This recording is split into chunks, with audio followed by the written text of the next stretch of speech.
showed me something recently. You showed it to me. I did. And it was horrifying. I don't remember what it was.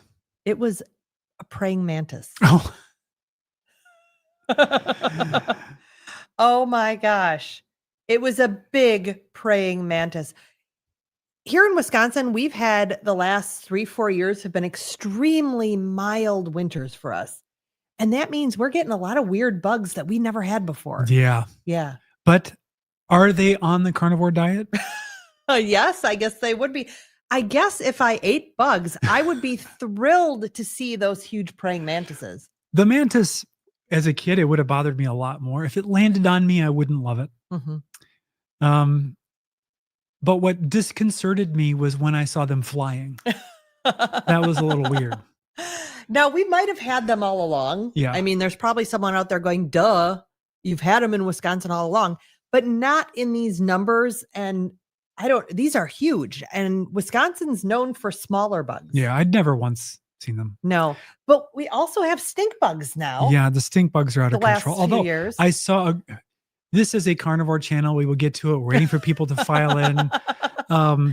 But I saw a great video on how to trap and eliminate them in your home. Really? And you've got to build this trap. And what you do is you stretch out a pillowcase over a roasting pan. Mm-hmm. You spray the pillowcase with like permethrin or something. Oh. You put a flashlight in it overnight, make sure it's dark. It attracts them all to the pillowcase in the dark. Mm-hmm. They step on the permethrin, they die and fall into the roasting pan. All right. So that's the theory. Yeah. Yeah.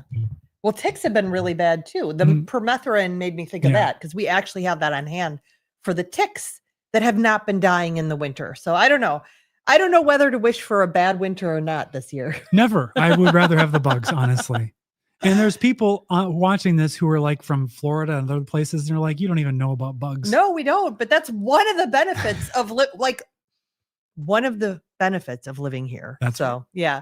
We are JJ and Eric. I'm a life coach and I eat mostly meat. You already know who I am. And I eat mostly meat too. And we're going to talk about what that even means. What does that mean? Yeah. Yeah. So Sue is here. Should we go straight to it? Why not? Sue, Smokey Bear lover, we are glad to see you. And we were thinking about you this weekend when we went to the local, what do you call it? Nature preserve? Conservatory. Yeah. Where they had a special guest, Sue, and JJ got a pic. It was Smokey the Bear himself. Yes, it was. And I'm even wearing, you can't tell, but I'm wearing my meat-based shirt. So I was marching around with my meat-based shirt. So we're going to try a technological experiment here on the live stream. So bear with me. Get my iPad out. Which has not seen the light of day for quite a while. Yeah, I had to find it. And then I had to charge it. And we'll see if this works. Okay.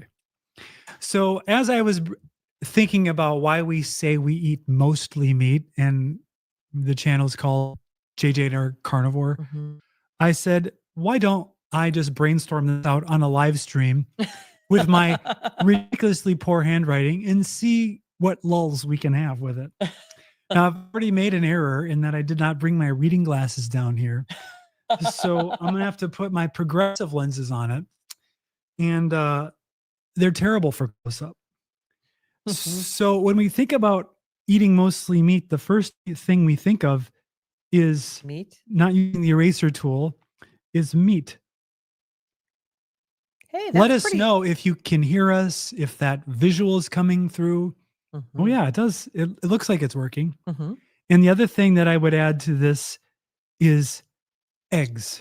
Now, you eat a lot of eggs in like omelets and stuff, but you do not even come close to the number of eggs that I eat. Not even, no. And we'll talk about it later, but today I'm even eating more. I would be not unusual for me to eat somewhere between 10 and 12 eggs in a day. What's amazing though, is we don't have our own chickens, but we live 3 minutes from the mushroom farm and they sell big flats of eggs. So that's been really convenient. And they sell them in what, 24s? 30s. 30s. Yeah. Yeah. 30 eggs. And so that's like the core of carnivore. Now, if you watched our last couple of videos, our last live and our last video last week, I mentioned that I had been eating some avocado of late, and that is not in this middle It thing. isn't. And there is no one who would consider that a carnivore food. But we'll get to that in a second. So the other stuff that we might have a little bit of is cheese, cream in the form of half and half or heavy cream in certain instances. Yep. We make our SIBO yogurt. Yep. We started that this summer. Out of half and half. And of course, butter. Yes. I've got it right upside down there. So that creates the next sort of tier. Those are animal products, but not animal flesh. No. So there's nothing there that doesn't come from an animal to start. Yeah. And the yogurt includes microbes, and microbes are little animals. So microbes are definitely carnivore. They're so wee. Okay, and now we add, and we've talked about this for a while, fermented veggies. And this is only right now sauerkraut, cabbage, and kimchi. And who knows what's in kimchi? You eat kimchi. I do. Yeah. Not. There's some ginger in it. And interestingly, we started eating the ferments after meat stock. Yeah. Yeah. Well, at the time, I was really into Sean O'Mara. Yep. Not that I'm not into him. I just haven't been watching him of late. And he was talking about how he has 20 different ferments.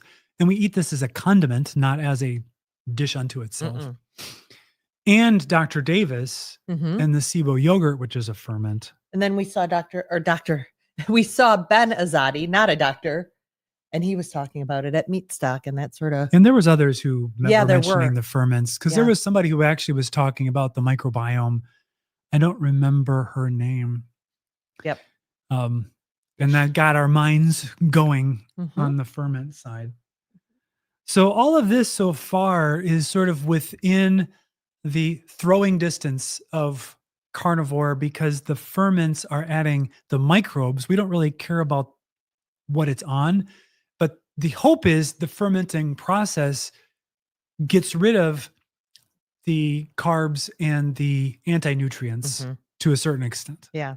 And while Eric really likes them, they provide a little more rounded out bite with the meat, because he's had a history of meat aversions. It's not in any way sweet or triggering. No. I can't imagine sitting down and having a jar of kraut. I wouldn't even eat it by itself. Yeah. Honestly. Yeah. I do use it as a condiment on the steak.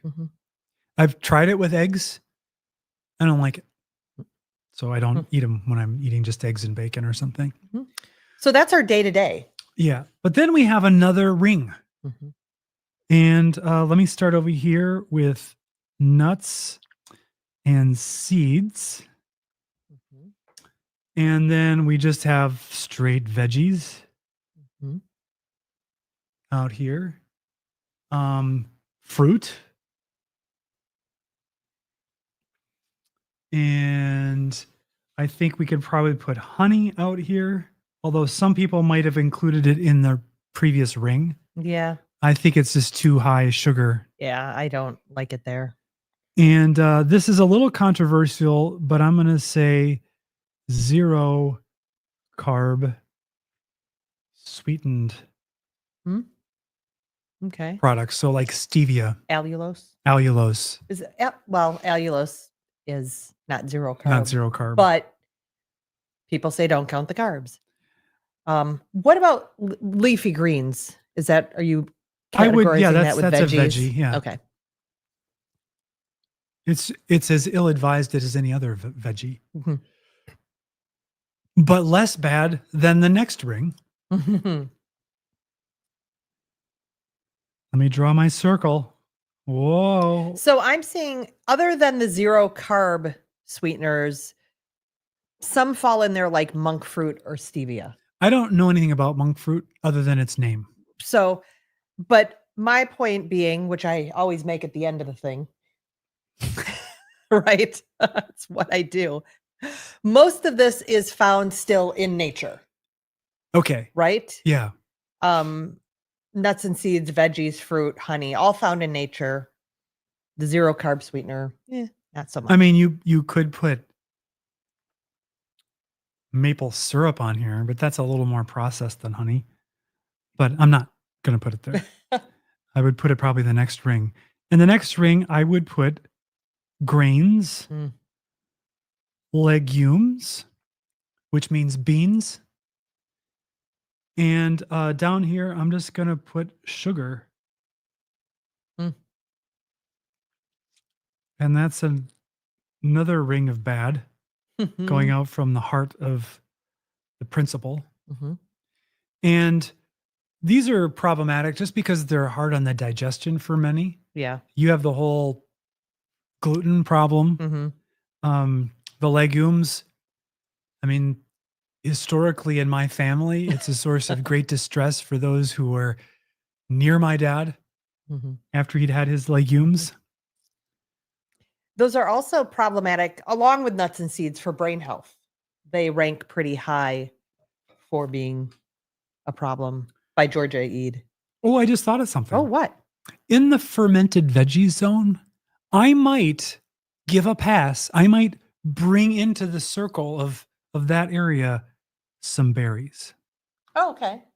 I would say a blueberry or a raspberry in there on occasion, because you can't eat a lot of them. I mean, you could eat a lot of them. I don't know about strawberry. I don't know if I'd put that in there. You just have a thing against I strawberries. think strawberry goes here with sugar. But sugar obviously is the anchor of this ring, which we all know the evils of sugar, both in our difficulty in moderating the consumption of sugar, but also the metabolic grenade that it becomes when it goes into our system. So that's not good. But there's even worse in a way, because it actually gets folded into the next one as well, which is fast food and packaged food.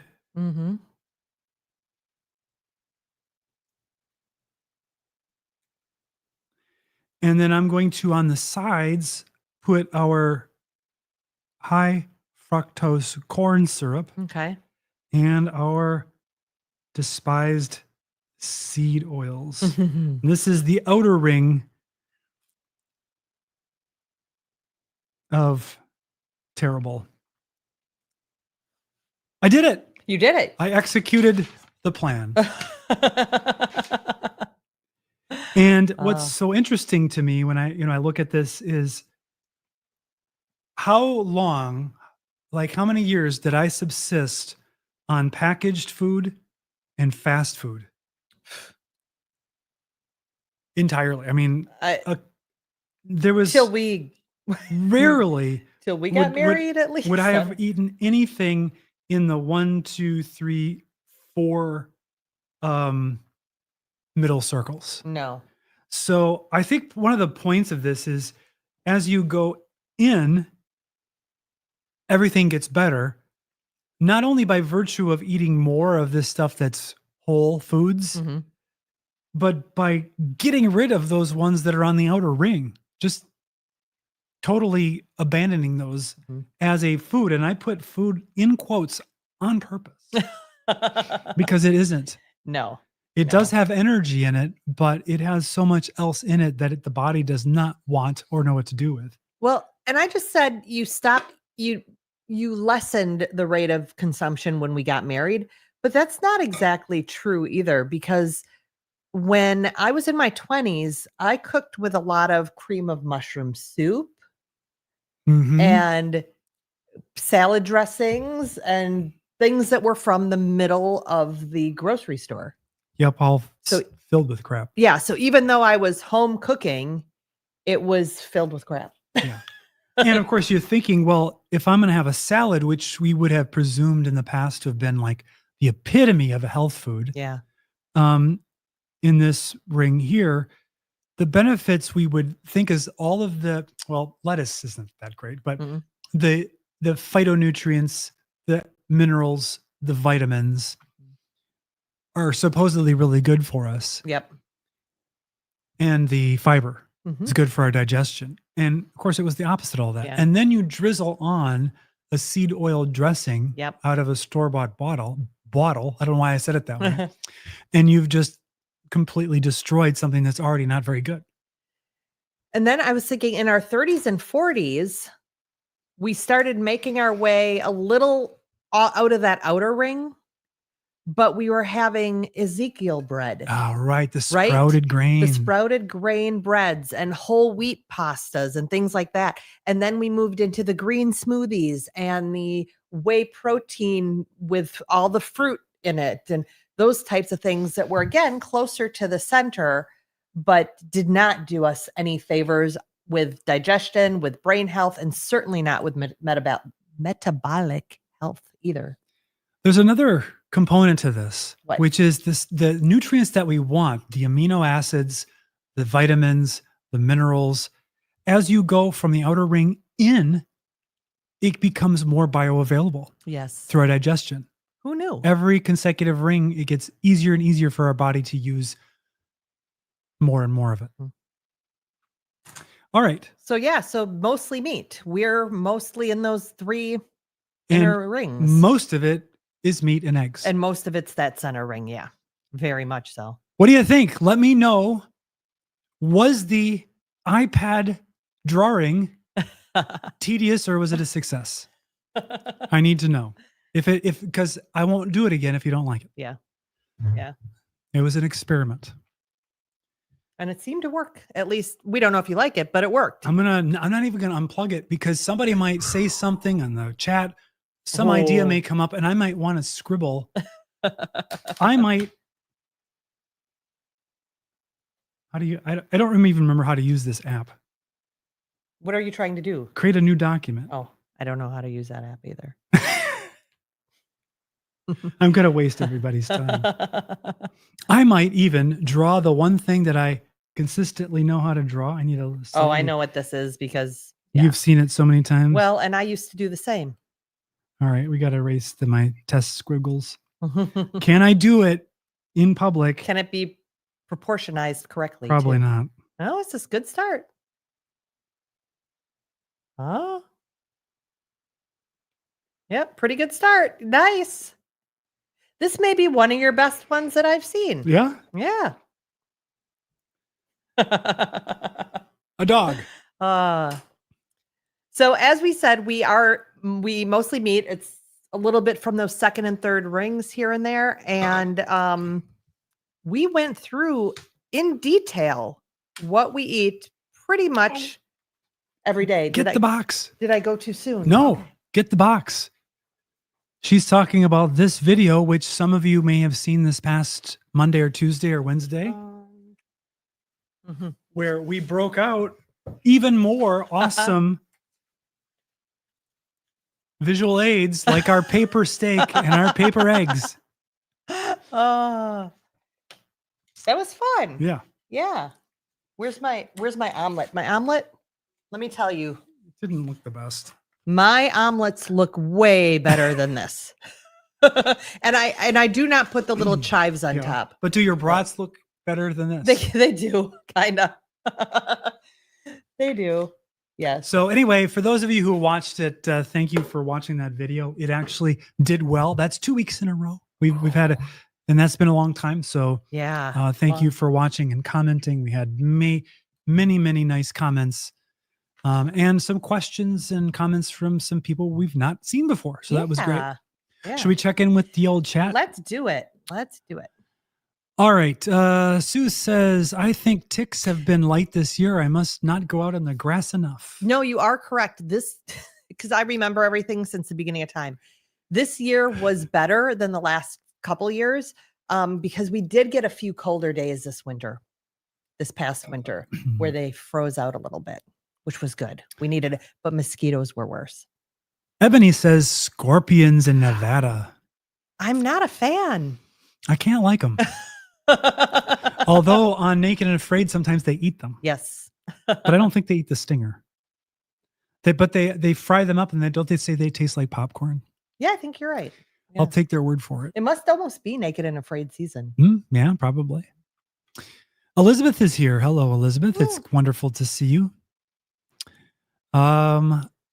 Sue is reacting to this picture, the Smokey Bear encounter that we had this past weekend. And Smokey Bear was sweaty. I mean, I couldn't tell on the outside, but it was a warm day that day. It was like one of the 85, and we had some humidity that day. Mm-hmm. So Smokey Bear was hot, but he was dancing. He was doing some dancing. He was great. Well, there was music, which made it make sense. Michelle is here from Pennsylvania. Let me take this picture down. Michelle Campbell says, they say if you soak the beans for at least 8 hours and rinse thoroughly before cooking it, gets rid of a lot of what causes digestive distress. I tried it myself, and it's true. That's one of those ancestral ways of cooking. My stepmother, I didn't used to like any other bean except like the canned bush beans growing up. And my stepmother used to make beans doing that. She was from West Virginia and one of 9 children, and she did the whole soaking and everything, and everyone loved her beans. Yeah. But I didn't at that time. I think, but yeah, I remember her doing that. I have no doubt it's true. I do know that I think my mom did that when she made beans and cornbread. Oh, which was so good. That was very good. I did eat beans by that time. Hers was good. Yeah. Sue liked the iPad demo. All right, that's good. And Elizabeth too. Very nice. Sue recognized the dog that I drew as Snoopy. See, that's good. So that also is very good. It's Eric's food target. Yes. Yeah. And sometimes the dart goes slightly into one of the out, but bullseye most of the time, but not into the outer fringes. No, not really. Thank you for saying Smokey's name, Smokey Bear. So many call him Smokey the Bear. I only did that by mistake. Because I would just have likely called him Smokey the Bear. But now you know. And now you know better. And Woodsy the Owl. Jody's saying, you're eating beans? No. That's just out of a larger context of the presentation we did earlier, where we were talking about beans and how dreadful it was to live in a house with my dad when he ate them. No, we do eat mostly meat, some ferments. So what is the deal, though? Okay, what is the deal? Let me bring out our visual aid with me eating this green fruit. Oh, yeah. Known as the avocado. I don't know why. Where's the one with the pit? I have recently been having some avocado with my breakfasts as an experiment. And the reason that I decided to go with it was if I'm correct about the nutritional content, a medium avocado has 3 grams of protein, which doesn't amount to much of anything, 22 grams of fat in the form of, most of his oleic acid is a monounsaturated fat, and then 13 grams of carbs, but about 10 of that is fiber, which nets out to 2 to 3 grams of actual carbs, which for me, I feel like is not too problematic. Plus, they're not sweet. I don't even really like them. I chop it up, I mix it in with my eggs and bacon. And, but I've been doing it to bump up my potassium and also to get another different source of fat. And so far, I've had no digestive issue, because that was my big worry with anything that's green, is that it's going to make my IBS issues flare. But so far, so good. Now, do I recommend it? No, not necessarily. Will I continue to eat eat it regularly, it's not like a wonderful taste or texture, honestly, because it's not like I'm making guacamole out of it, which would be nice. But I did want to give some background on that because that is a little unusual. But medium avocado has between 700 and 750 milligrams of potassium. And I did a whole project some time ago tracking everything I ate and calculating out the potassium, and even drinking salty twice a day. I'm not getting close to the RDAs. Now, many people on the proper human diet spectrum might say that as someone who eats mostly meat, you don't maybe need as much potassium. Yeah, I could see that point, Mhm. but I have a history of muscle twitches Yeah. that have plagued me on and off for over 2 decades. And one of the things that I was wanting to see was if I upped my potassium, would that subside? Mhm. It kind of has subsided a lot recently, but is it because of that? Hard to say. Yeah. But when I get these muscle twitches in the legs, they can be pretty significant and very annoying. Yes. Now, you also, for the most part, you said it has how many carbs? Net Or two, give me total. total Yeah. 13, net Okay. 2 to 3. Okay. So you've also mostly stopped eating the fermented yogurt lately. Yeah, well, you made an extra strong batch of the I El did. Reuteri. Yeah. Part of Dr. Davis's SIBO yogurt. El Reuteri. That And was dead on. and it was pretty amazing. I look so much like him too. You made an extra tangy version because Yeah. it went an extra It went- overnight. Yeah, it went like 12 extra hours. And I ate it and I didn't think it tasted particularly bad, but that night I had the worst nightmares and dreams, and I blamed the Reuteri. Mhm. So, but now that's all gone. You're back to the regular. I Yeah. might dip back into the yogurt. Yeah. But I was going to say you've kind of exchanged the yogurt carbs Yeah, for yeah. the Yeah, that was kind of how I saw it. yeah, but you're still staying well below the 20 sort of the 20 gram super low carb. But the name of the channel, JJ, is JJ and Eric Carnivore. Yeah, that's true. Now, I wanted to actually talk about that. I brought it up this week when we were chatting and you didn't really bite into it a whole lot, but there's always been controversy about what does carnivore mean?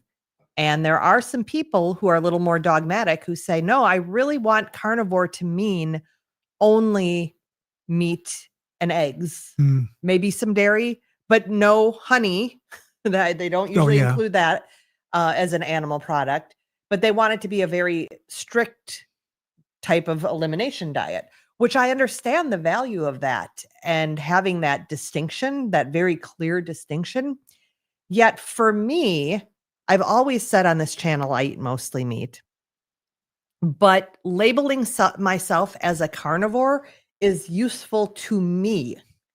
It keeps me aimed at that center bullseye of mostly meat. And so I don't feel like I've always said mostly meat because I did want to be in integrity, but I do identify as a carnivore pretty much. Yeah. Yeah, I think that's how I view it, is that it's carnivore centric. Yeah. With expansion to see what we tolerate, and we've tolerated the ferments, and so they're in. And we've been able to maintain pretty good ketosis between our sardine or water fasts, even including that small amount of carbs. So it doesn't concern me from a ketosis killer standpoint.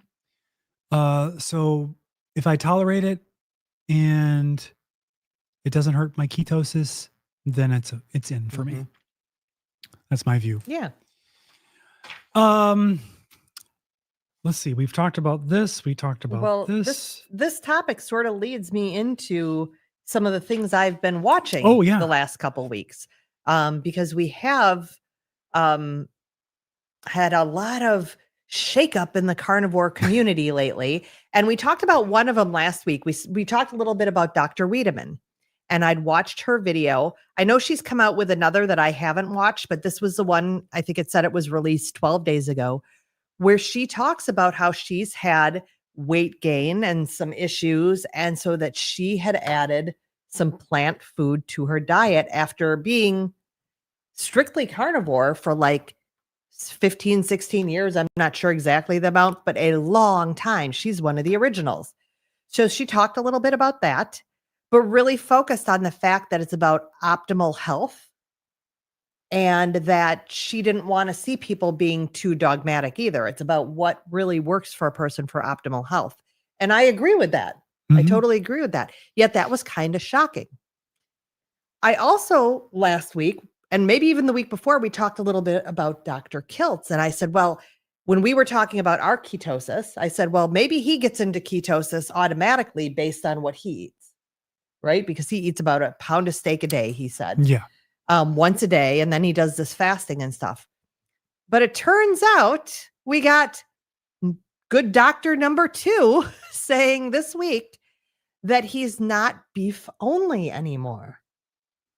Another ripple through the carnivore community. Yeah, and it was more than that though. Yeah. Because in the video he shows all of the fish that he bought at a fish market.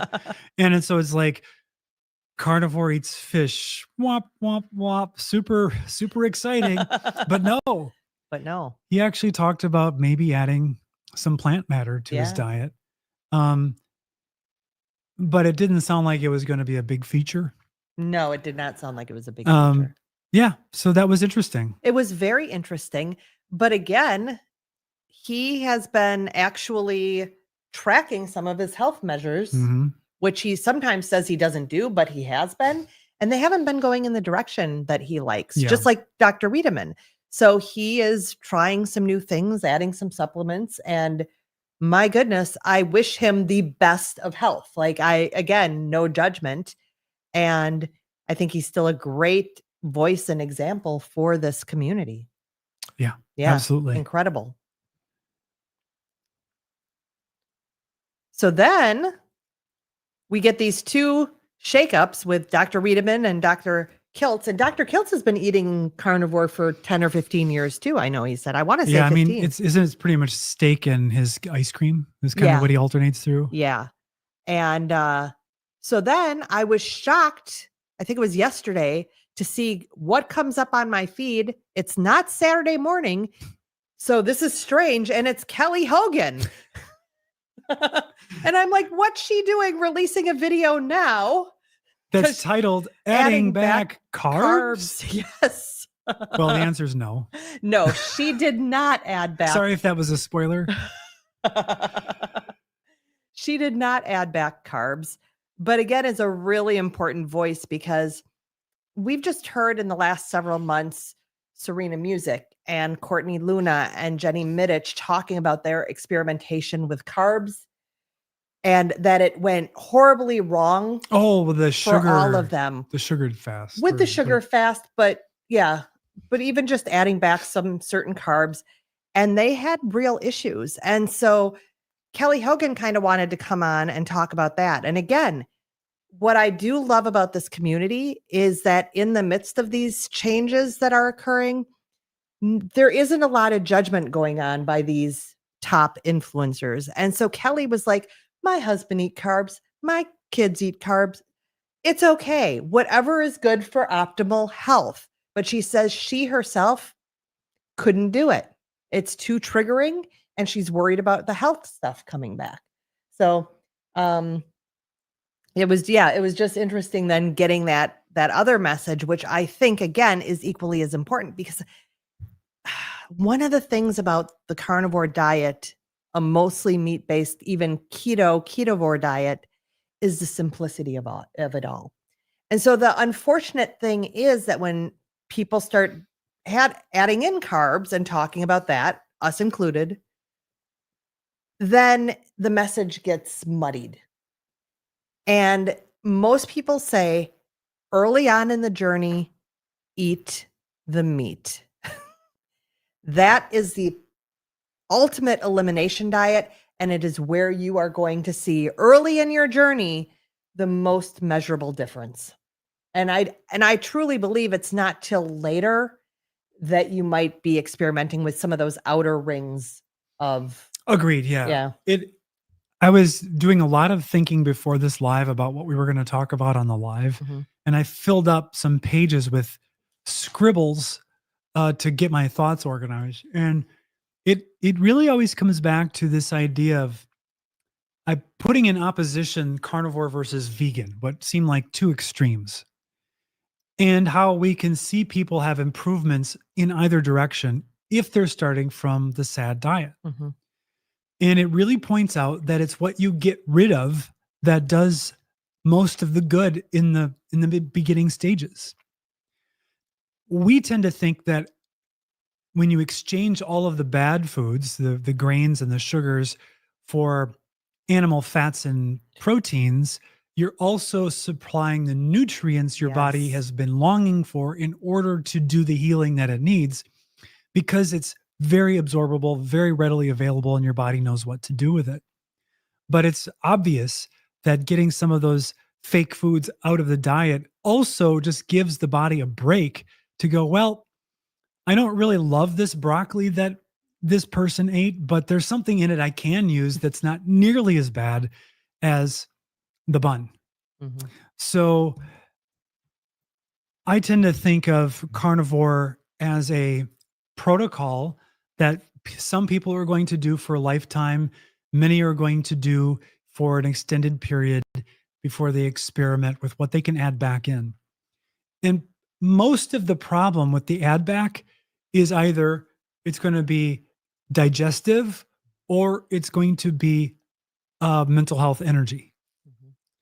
And if whatever you add back in sabotages that, once you've experienced the positives of how you can feel, I've always said it's fairly self-correcting, Yeah. because it's like, well, I don't want to go down that path because it's going to make me feel like I used to feel. Mm. So I'm certainly, we have no track record here of being very dogmatic about you must be absolutely perfect carnivores. And even if I thought it, I don't think I would say it to someone else, because it's none of my business. No, it's not. It's not any of And our honestly, business. anybody is welcome to watch our channel and join in the conversation as long as they're respectful. If you're a vegan, a raw vegan, and eat smoothies for 3 meals a day and you enjoy our content, welcome. I'm not going to try to talk you out of it. Mm-mm. No, we are not here for that. uh, We used to be really more wary of imitation versions of our old favorites. And I still am, because there's that mac and cheese thing you made that one day out of chicken protein noodles yes, Chris and some cooking cream nationals. thing. Yep. That would be dangerous to have every single day. Yep. Carnivore pizzas that you've made in the past are pretty good when you've not had one for a year. Mm-hmm. And that could be a dangerous thing to have on repeat. Yeah. Well, there's another one you discovered this past week. There's a new one on the list. It's dangerous. And it is this: Bella's Buns.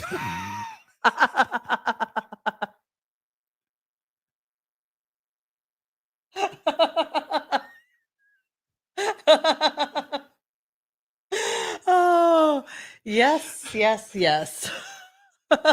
Bella's buttons. Oh, so yes, I did. We did partake of some of Bella's buttons this week. And it's a 3-ingredient recipe. We talked about it last week and said I'd be making them, and I did. So it's slightly longer than Chris cooking Nashville's buns, which are 90 seconds.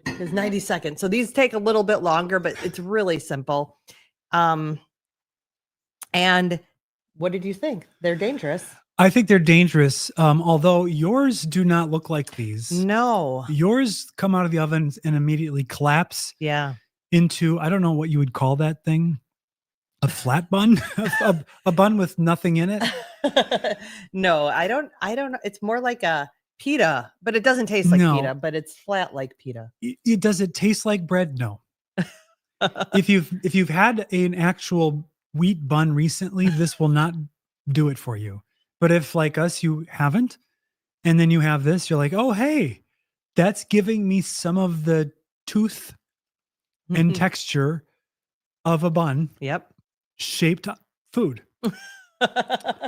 And for me, it would be too dangerous to have them because it would not be something that I could moderate. No. If you made 20 of them, I would eat every last one of them. Yeah. Yeah. Now I made the recipe and you said where I made us each one bun.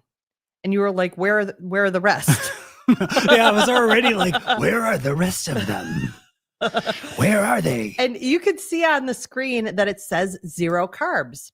And well, that's not quite true. Many of you probably know, you've been doing this a while, that heavy cream does contain carbs. The label rounds down, which is what the government actually requires them to do in that labeling. So it's less than 1 carb per tablespoon of heavy cream powder. Now, this recipe uses 1.5 cups of heavy cream powder.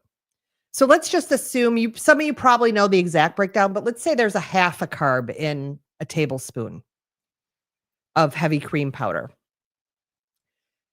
1.5 cups is 40 tablespoons.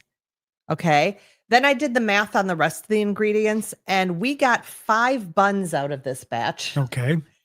And so each bun was about 4 to 5 carbs per bun.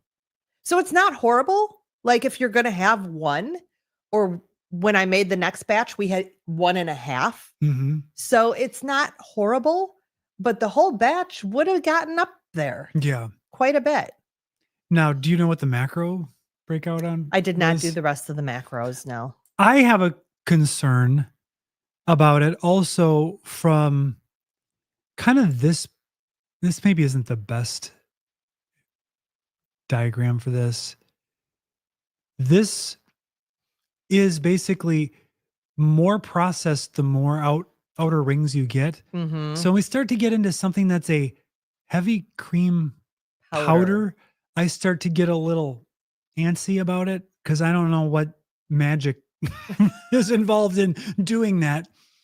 And I don't know how much of that I want to consume on a daily basis. But if it's Monday, it's bun day. And that means we get a bun or a bun and a half. Yes, we've been having our fasting schedule, which starts Friday morning and ends on Monday morning. So yes, we had Monday was bun day and we got the special little bun treat. And by the way, if you make these buns, because I think it was Sue maybe even bought the heavy cream powder. Bella talks about how you can store the batter or the dough. It's kind of in between the two in the fridge and make more. So that's what I did. I made 2 batches, but I found keeping that dough in the fridge made the making of the buns much easier. So next time I think I'm going to make the batch up on Sunday and leave it in the fridge overnight. And then I used my ice cream scoop, for like baking, right? I used that scoop to just scoop out some buns and it was nice, and Bella's buns were nice and firm at that point. And then I said, I wonder if you could make a grilled cheese out of that. Yes, you did. Can. Yeah, that was batch 2. I made little cheese sandwiches, grilled cheese. I wanted 10, 15 more of them, but alas, that's not how it works. Yeah. You also, I did not watch this one. So tell me what this one was about. Oh, I know what this is about. Yes. So last week I went on quite the rant about I think I might have gone on a bit of a rant, a follow-up rant on that one. Yeah. About the Eat Lancet, or is it Lancet? I don't know how to pronounce it, but about their they were coming out with a new report. The last one is in 2019. They were coming out with a new report that informs a lot of policy around the world about what humans should eat that's sustainable, mostly for the planet. And there's a lot of corporations involved in this, in the background and all that. If you want to watch that rant, go watch last week. We're not going to get into that. However, Dr. Baker did talk about it in this video. It's a 7.5-minute video and it's pretty good. And as he's been stating lately anyway, is it comes from the #1 misinfluencer. Yep.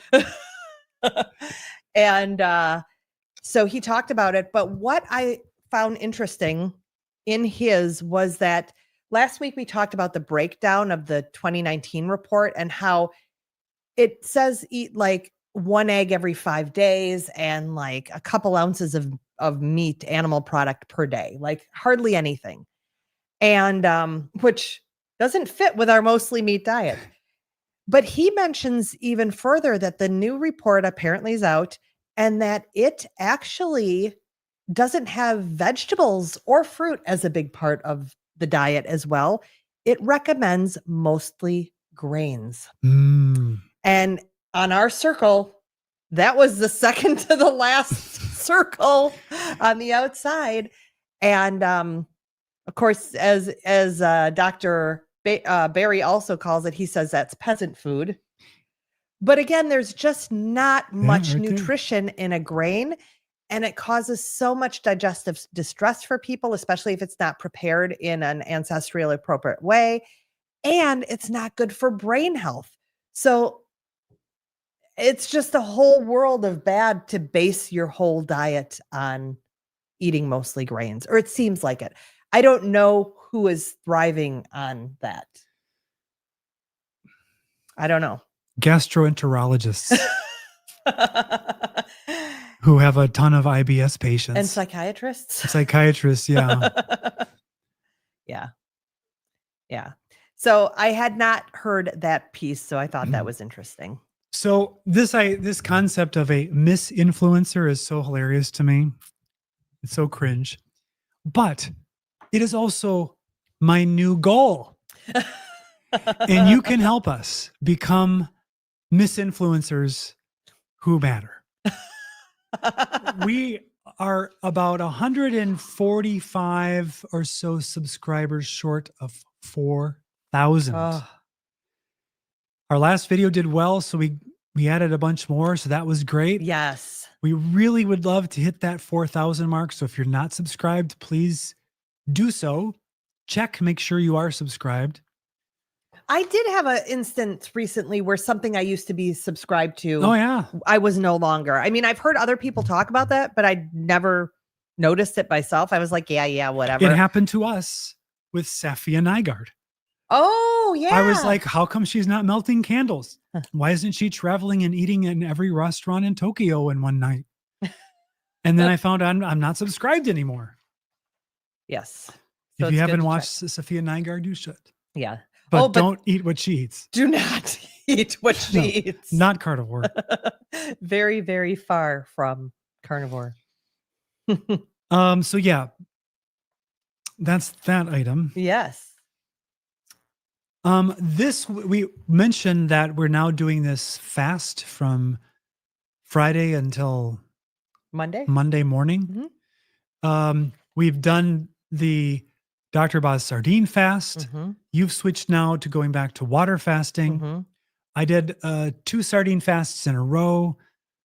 This weekend, plus another one a couple weeks earlier. Yeah. This weekend I said, no, let me do an experiment with different foods that approximate the macros of a sardine fast with eggs and bacon. And then I'll measure my ketones and my blood sugar over the weekend and see what happens. Yeah. And so I will be reporting that to you in a separate video in a couple of weeks once I have the data.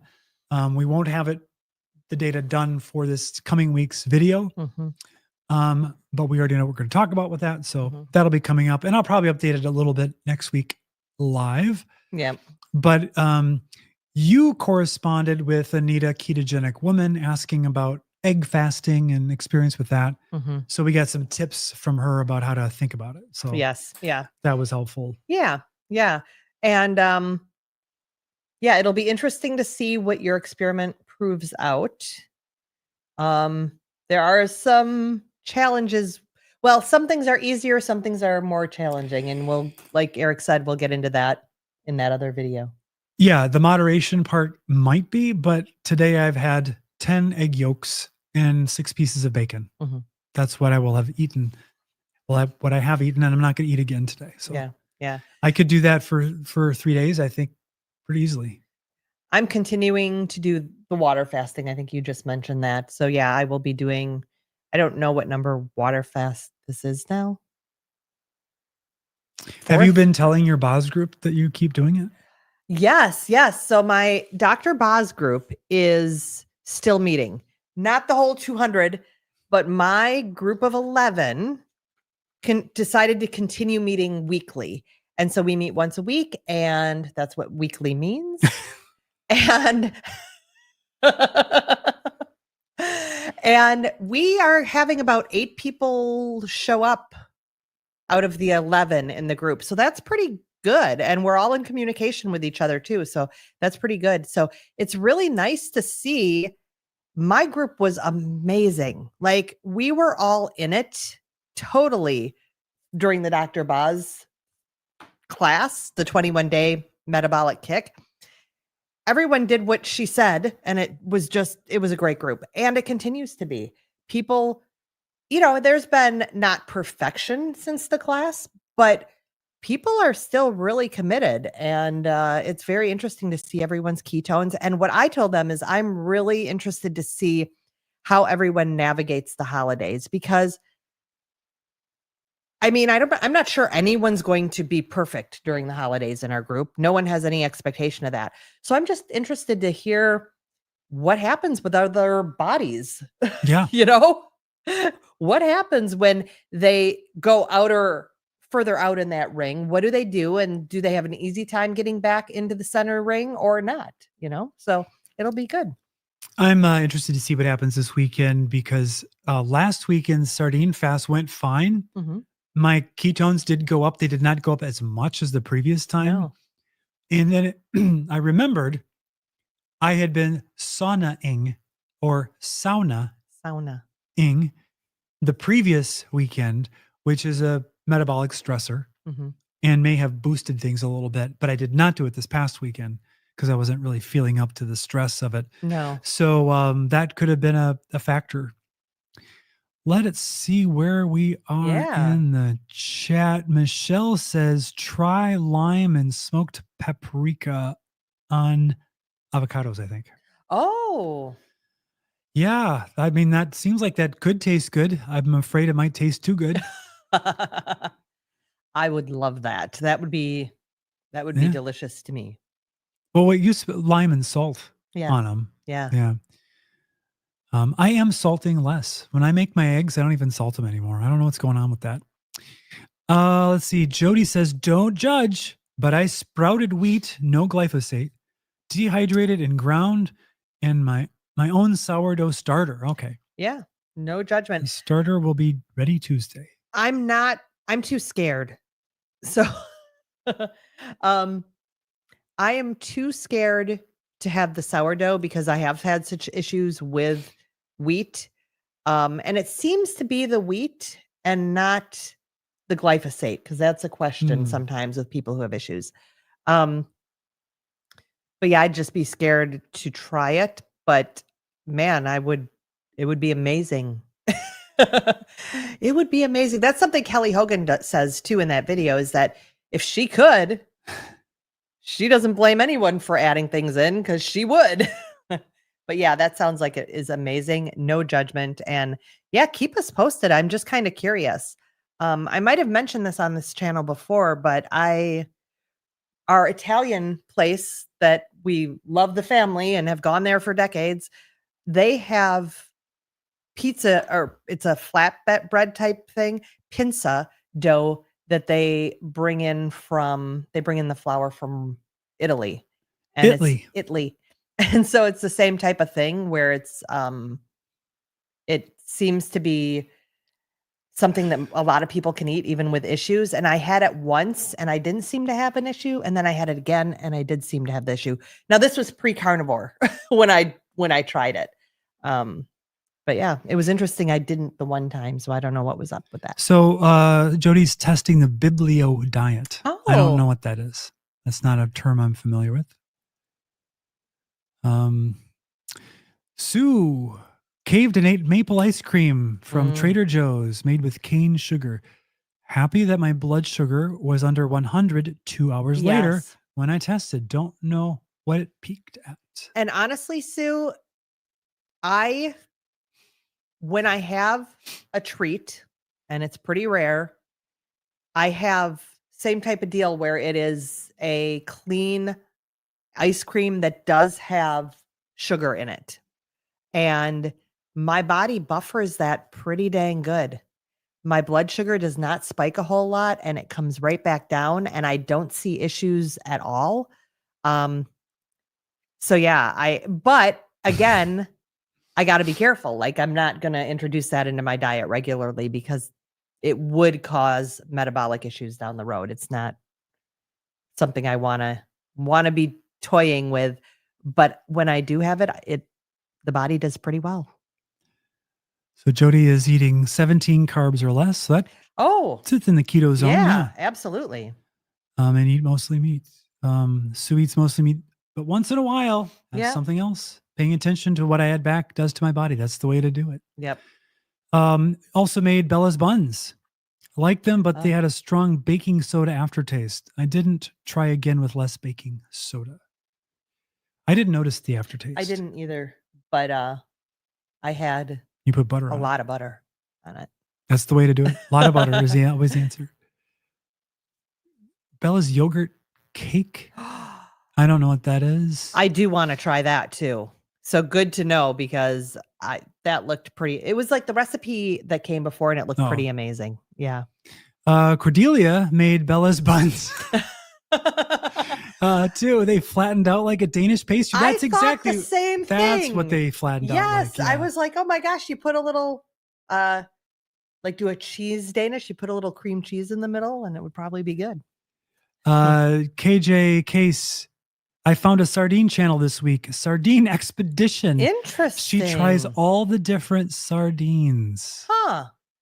Interesting. I'm very interested in that. Although I haven't had any sardines since my sardine experiment, but I need to see reviews of sardines. That reminds me, Bella did a video this week that I also watched. We didn't pull it up on, are you eating sardines wrong? You saw me watching it and you're am I eating sardines wrong? And I said, no, you weren't. But she talks, I seem to have a like allergic type histamine type reaction when I did the sardine experiment fasting thing.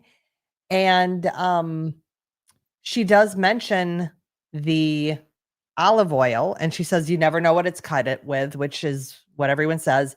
I tried to find one that had good reviews and good quality supposedly, but she even talked about how what's in olive oil, linoleic acid, is it? I don't remember, but that the things that are in the olive oil might also be problematic for some people. So she also added that into my thought of next time I have sardines, it's not going to be in the olive oil, but packed in tallow. Packed in tallow. Oh, that would not be good. No. Can you grab that little monitor, that little sensor there? Oh yeah. So this, I guess last week, I'm starting in the middle of the sentence like JJ does. Yeah. So let me go back in time. Yes. To the beginning of history. So several years ago, some people I was following online were showing this device, which is a CO2 monitor called Aranet. And it has an app, connects to your phone so you can see what the readings are. But it's got a green, yellow, and red indicator for, is the CO2 in the room you're in high, medium, low? Low is good. You don't want it. And they were just taking it around to the different rooms, the places they worked, the places that they spent time, just to see what the CO2 was like. And I was like, hey, I want to know. maybe that's why I'm tired all the time. And I got it and I put it in our house and it was fine. And I was like, dang it. I was hoping for an easy button and it wasn't this. So we moved out of that house. We moved over here. This made it over and I had it upstairs and I would occasionally look at it and go, oh yeah, it's not that bad. In our bedroom, the door closed overnight. It would kind of get up to maybe 700, maybe 800, was a little bit high. But not like in the danger zone. And I was thinking, we want to make sure that you have good oxygen supply. So you're getting restorative sleep, keep the window cracked if you can. And then for some reason, I brought this downstairs into our basement. We have a walkout basement. Which is what downstairs is for us. Yes. And I don't remember why, but I did. And it's been sitting down here on our table in the world proper human diet headquarters in southeastern Wisconsin for a long time. And occasionally I look at it and it's 600, 700, says 574 right now. So that's great. I was down here last week, 2,000, and it was strongly in the yellow zone. And I said, oh, what? Why is that? I opened the windows immediately because we're down here. There's a workout room. We do our live broadcasts from here. There's a sauna that we get in and breathe our own breath. And our daughter, when she's home, she's down here. Her room's down here. So we had a guy come out and the instant water heater had some issue and it was leaking CO2. And only by chance did I see this and was it down here? We do not have a CO2 monitor in the basement for whatever reason. We just did a big remodel. Why isn't there one? I don't know. I never thought about it. I thought it was code, but we're getting one. Well, and the HVAC guy, and he's been with us. He's been servicing our HVAC for 15 years or something. Yep. But he's like, oh, someone must have been watching over you for you to do that. He's like that. And when he heard it was 2,000, he was like, what? Yeah, it's on the verge of bad. Yeah. And, but he did say that we're supposed to have a monitor on every floor and that it is code to have a monitor on every floor. The basement, obviously, because it's heavier than air and with pool down here. Yeah. But that's what he said. So he knows. He's the expert. We should have one on every floor. Have a CO2 monitor is the point. We avoided what could have been a disaster. Yeah. Beyond disaster. By chance. Yeah. Yeah. By bizarro chance. I went in for an eye exam this past week. Now your eyes, some people say their eyes get better. Yeah. On keto or carnivore. And I feel like my eyesight has regulated. I've never worn glasses, but I could tell hormonally my eyesight would get worse on certain days and better on better days and whatever. On a fast, it gets really good. Really good. Your eyesight? My eyesight. Oh yeah. So yeah, I feel like I've had some improvement, but what's been your story? I felt like initially when I first started carnivore, I had a sharpening of vision and I wore my glasses less, but that didn't last. And, but I just, I wasn't seeing quite as well. And so I said, well, let me go see what happens. And I went through all of is this one better? Is this one better? Is that clearer? And I read the letters and she said, it's the same as your old prescription. And I put my glasses back on. I'm like, why can't I see with these as well? And she's like, it's because those glasses are not appropriate for you. You need to be looking out closer to the middle. And you've said this before. Yes. You've been like, when I raise the glasses up, I can actually see sharper. And she's like, your nose is too low with these plastic lenses. So I've got new glasses coming with slight lift in them. But I think, I haven't been to the eye doctor in a couple of years because, again, I don't wear glasses. So as I've aged, I try to get in every 2 to 3 years. But I was glad you went, and I think I need to make my appointment because of Dr. Boz's husband's situation where testing that eye pressure is really important. And if you're at all above, even slightly above where it should be, to get the eye drops and use them daily to prevent optic nerve damage. So I was going to call and ask about that because they did the test, but they didn't tell me what the result was. We assume, but I don't want to assume. But they did do the retinal picture thing, and I had it done last year. No difference. She said my eyes are beautiful condition, and I said, "Hey, going on 55 in a month," and she's like, "Thumbs up." So good. I can't see that great, but the orbs themselves are in good shape. You've got good visual orbs. Inside joke. Yes. Let's see. Dr. Boz says she isn't concerned about the olive oil in sardines, so I'm not either. Yeah. In one video, she recommended pouring off and giving to dogs and adding whatever oil you want. Yeah, we saw her say that. And I wouldn't be too concerned either, except for that I had a huge allergic reaction. I mean, it wasn't like an anaphylactic, but my body got itchy. I was sneezing, achy, poor mood. Yeah, like I had a reaction, and it wasn't bad attitude either. Bad attitude. No. It was legit. And I had it for a couple days after the sardine fast, and I was really exhausted in that day and a half after the sardine fast as my body sort of cleared the issue. But yeah. So I wouldn't worry much either, but I had an issue. Speaking of shoes. Yes. You see how I did that? I did. Yeah, pretty good. That was really clever. You're on, actually. You're pretty on. I think maybe the ketones are starting to have an effect. You've been saying that a little bit. I think my mood's been pretty good. Yeah. With some dips this week. The last couple weeks, you've said every now and then you've got some sharpness. Yeah. Extra sharpness. Shoes. Been having some foot leg kind of issues. And so I was watching YouTubes, and there was some guy about rebuilding your feet and how your glutes are attached to your feet. Are we talking about Bella's buns again? No, this is a different. No, this is different. This guy says your glutes control your feet and your feet control your glutes. And so they both need to be in communication properly. Yeah. But one of the things is all of these foot people are like, you need the 0 drop. You need to be barefoot. You need to be going about barefoot. But if I went outside barefoot right now, I would poke holes in my feet with all the acorns and other sharp things because my feet are soft. I need to really get them firmed up. Maybe next year.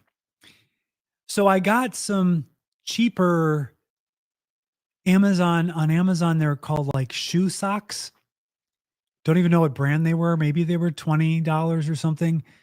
And they're exactly what I say. It's a sock, but with a very heavy duty rubber sole molded onto it and maybe a slight bit of cushioning. So I go out for a walk with the dog in these things thinking, all right, I'm going to go exercise my feet. I'm rebuilding the feet. And I do the forced march, and the acorns, no problem. The walnuts, got to be careful. They're big. But I noticed, I'm like, oh, this is a calf workout for sure. Well, that was 5 days ago, and my calves are still so incredibly sore and stiff from that 25-minute walk. It did two things. One, it proved to me that 0 drop shoes make a big, big impact on the calves. Apparently, yes. And two, I am completely detrained in that range of motion. And three, I guess it's 3 things. Don't do 25-minute walk as your first inaugural outing with those things. If you're not used to it, do 5 and work up. You wouldn't. Yeah. You'd have a tendency to overdo things, but I wouldn't have really thought about that a whole lot. That's a weird, it's kind of an odd one. Yeah. But I do like the principle a lot. I I used to dance, and not professionally or anything, but I taught dance. I had a dance studio, and there's a reason for ballet slippers. Like, there's nothing to them. And it's to be able to really get that great foundation, that articulation of the foot, get a strong base. And yes, the glutes are very important too. I'll never forget my dance teacher, who was awesome. She would poke the glutes a little, not often. I mean, it wasn't a weird thing back then, but she would have to point or like touch to say, you need to activate right here. And it was like, oh, and it made a big difference with dancing too. And raising your leg and all sorts of things. So the glutes and the feet, very important. Very important. Michelle says, I have glaucoma and laser surgery 10 years ago. My pressure has gotten lower on keto. It's in the optimal range. Nice. That's very good news. Yeah, I would expect my pressure to be good, but I don't know. Yeah. Do my eyes look like they're high pressure? Now I'm hearing Under Pressure, David Bowie and Queen in my head. Or Freddie Mercury, I should say. That really dried my eyes out, opening them wide like that. That's what my dad would do when he got intense and angry. Except for he had very cold blue eyes, and you didn't want to see that look. Shoes. I love talking about shoes. I'm sorry I disappointed you to talk about shoe socks. I used to have those Vibram finger shoes. Gloves. No, the toe shoes. Yeah. But I only really wore them to my kettlebell class, so I didn't. Jody says, you bid on lots of beef. Really wanted the picanha, but got outbid. Yeah, we haven't done a bid on beef in a long time. Yeah. But we also have never done the picanha thing, and I hear that it's great. Yeah. So, chop. Well, when we were in Vegas and we went to the Brazilian, it was really good. Sue has all of the shoes, including negative heel. Oh, really? So the toe is higher? Now that's new to me. Negative heel. Huh. Very interesting. Very, very interesting. I'm going to have to look at that. I tend to wear a lot of ballet flats in the summer, I go one or the other. I've got ballet flats in the summer that have no rise really. And then I have shoes that have about an inch rise in the colder months usually. Jody has the toe shoes. They are great for Dr. Baker sprints. I have not been sprinting of late. No. Nope. It's not the move. No, you need to keep working on your mitochondrial health. And yeah. So that is definitely not the move. So this coming Monday or Tuesday, we're going to have another video for you. JJ came up with a very interesting idea. I think we have a nice framework for it. And naturally, it's going to be about metabolism and diet. Wow. Of all things. Really? It will shock you to learn Fascinating. that. Make sure you're subscribed and you hit the bell, whatever that means. I don't know that I've ever done it myself. Oh, notifications, right? Yeah. Well, and it's not a bad idea because we don't know when we're going to release it. It's whenever we get it done. Yeah. I hit publish when it's done now. Yes. Called so negative. Huh. Interesting. Went out of business. Oh. Well. Bummer. So that's about it, I think. Yeah. Thank you so much for joining us. Yeah, we're thrilled to have you here on this Friday night, and we will be back live next week, Friday. And until then, every day stronger. Every day more blessed. JJ and Eric, their lipids are high. Their doctors are worried they're both gonna die. Is LDL harmless? They sure hope it's so. It's the JJ and Eric Carnivore Show. Salad is toxic, seed oils are doom. They rub on tallow like greasy perfume. Ribeyes and bacon, that's all they know. It's the JJ and Eric Carnivore Show. No, we